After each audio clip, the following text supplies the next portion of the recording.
I think I got from this that there were things which people did in the past which were good and valuable in terms of protecting the environment, which people don't really do anymore.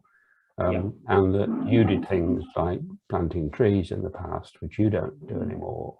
And you also said quite early on in this conversation that you felt a bit guilty now, looking back and wondering, or wondering whether you could have done more, and maybe you could do more. So if you wanted to make an impact now, because you obviously can't go back and rewind what happened, you can only work from now. If you wanted to make more of an impact now on from where you are, what do you think you could do? You could do which might make a little difference.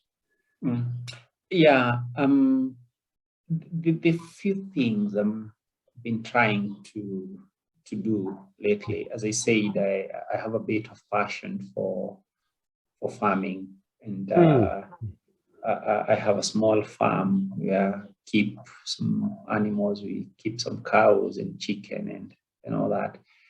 And one of the things we've been trying to do as much as possible is actually our slogan at the farm. We say we do farming God's way, the way the way God would want us to do things. You know, we try as much as possible to feed our animals from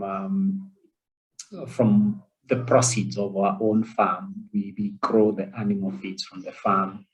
We use the manure from the animals to grow the feeds. We don't use a lot of chemicals, not like 100%, but we significantly reduce the use of chemicals because we have enough manure from the cows. So we try as much as possible to use what we get from the farm to grow the feeds, and has significantly cut down on use of what we would buy that would have chemicals and all that. We've also tried as much as possible to keep our farm green throughout the season, whether we having rains or not. We do irrigation to make sure that our farm is green all the times. And we have the technology that we're using for getting water for irrigation is we call it a hydrum. I don't know if you know what a hydrum is. No, I don't. A hydrum is it's sort of a pump that uses water to pump water. We don't use diesel or petrol. We don't use electricity.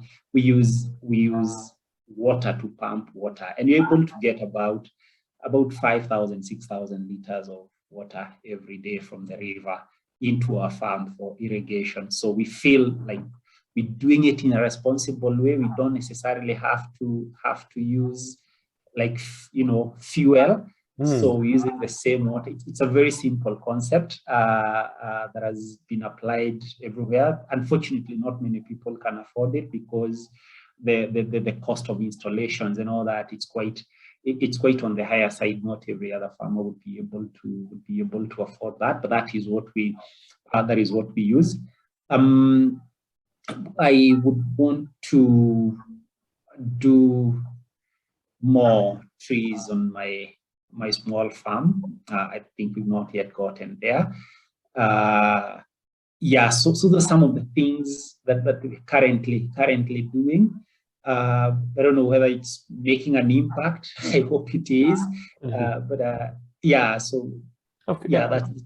Of course it is. I mean, it's not only what you're doing sounds very positive and balanced. I mean, it could be an example. If you let people know, that's a possibility. You could let people know. But you used an interesting word a minute ago, which you said, "I want to plant more trees." And Do you really want to plant more trees? Yes, I do. You I sure? do. Are you sure? Are you really sure you do want to plant some more trees? Yes, I do. I do. Okay. Okay. Well, uh, maybe I can mention something. We've been yeah.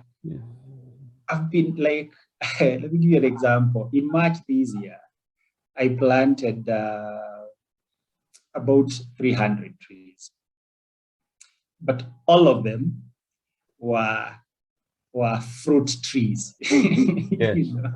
Yeah. So maybe in anticipation and hoping that I'll be getting something in return from the trees, you know. Yeah. I think I'm going to be more diverse, not just planting what I can eat from, but something to make the environment beautiful. Yeah. Yeah, thank you. Yeah. Well, I'm thinking if you want to plant more trees, then maybe you could try just changing "I want to," just changing the language a little bit to "I've decided to." You know, I've decided to plant more trees. So if you had decided to plant some more trees, what would you plant and where would you plant them? I have we have about 8 acres of 8 acres. It's not a big farm. It's not a big farm, and so what we're planning to do is because we have it fenced all around. Yeah, we would want it to be, you know, all around. We want to plant. We decided we would plant trees all around the farm. Yes, and they'll act as a shelter belt. They'll keep the rain away and they'll keep the wind away. And So and then in between we will do the fruit trees. You know, we would want to have as much fruits as possible as we can get. We would want you when we invite you to the farm, we would want you to come and take fruits directly from our farm. Well, when traveling is around, I would seriously be delighted to visit your farm. Thank you, Duncan. Actually, that's fine. You've done really well. I can stop the recording, and I can now, and I can certainly use what you've produced. So thank you very much. I'm just going to stop the recording.